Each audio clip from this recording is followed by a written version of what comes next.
એક કોક કલાકાર કાજલબેન મેહરિયા કરીને એનું નામ છે.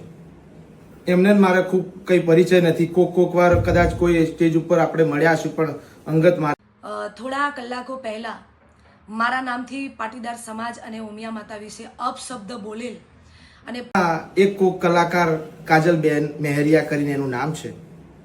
એમને મારે ખૂબ કઈ પરિચય નથી. કોક વાર કદાચ કોઈ સ્ટેજ ઉપર આપણે મળ્યા હશું, પણ અંગત મારે એમને કોઈ પરિચય નથી. એમ છતાંય એમના મનમાં મારા વિશે શું અધ્યાવેદ હશે, એમને મારા પ્રત્યે શું ઈર્ષ્યા ભાવના હશે, તે આ પાટીદાર સમાજના ઉમિયામાના ભગતને કદી મેં મારા શબ્દ મારા મોઢેથી કોઈ દાડો અપશબ્દ મેં ઉચ્ચાર્યો નથી. અને મારા કાનમાં આવીને અપશબ્દ મને ગાળો બોલી, મારી માતાજી વિશે, મારી ઉમિયામા વિશે ખોટું બોલી, મને એવું બોલ્યા કે હું આ વિડીયોના માધ્યમથી નહીં બોલી શકું. મિત્રો, મારા ભાઈઓ, મારા સમાજને હું વિનંતી કરું છું કે આ બેન પહેલા પણ એકવાર માતાજીને ગાળો દીધેલી છે આ બેનને, પણ એમનું અંગત મેટર હશે, એમાં આપણે પડવા નહીં માગતા. પણ આજે માં જગદંબા ઉમિયાનો સવાલ છે, આખા પાટીદાર સમાજનો સવાલ છે.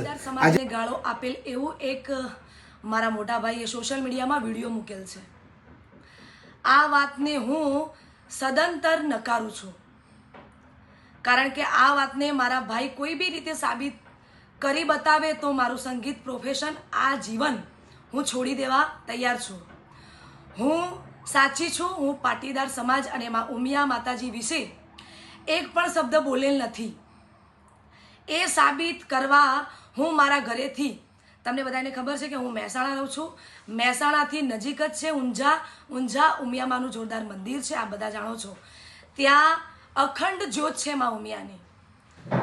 તો હું મારા ઘરેથી ચપ્પલ વિના ચાલતી ઉમિયામાએ જઈ અને ઉમિયા માતાજીના દીવો ઉપાડી, દીવા પર હાથ મૂકી મારા ભાઈને વિનંતી કરું છું કે જે સમયે અને જે તારીખ આપું એ દિવસે ઉમિયા માતાજીના મંદિર પાટીદાર સમાજના આગેવાનોની હાજરીમાં પાટીદાર સમાજ જે પણ કહેશે એ માટે હું સાબિતી આપવા માટે તૈયાર છું અને તૈયાર જ રહીશ.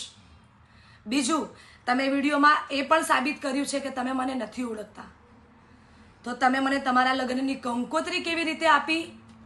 તમારા જન્મદિવસના દિવસે તમે મને ઇન્વાઇટ કેવી રીતે કરી કેક કાપવા માટે? તમે મને નથી જ ઓળખતા તો કંઈ વાંધો નહીં, એ પછીની વાત છે. તમે નથી ઓળખતા, કંઈ વાંધો નહીં.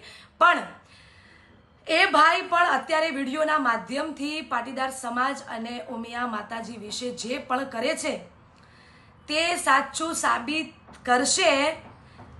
ભાઈ, મોટા ભાઈ, તમે મને સાબિત કરી બતાવજો કે હું આ વસ્તુ બોલી છું. જો હું આ વસ્તુ બોલી હશું તો હું ઉમિયામાએ દીવા પર હાથ મૂકીને કહીશ કે હું આ વસ્તુ નથી બોલી. ઉમિયામા વિશે, પાટીદાર ભાઈઓ વિશે કે સમાજ વિશે કે તમને હું ખરાબ શબ્દ કોઈ બોલી હોઉં તો તમે મારા ઘરે 71 માનો દીવો ઉપાડવા માટે તૈયાર રહેજો.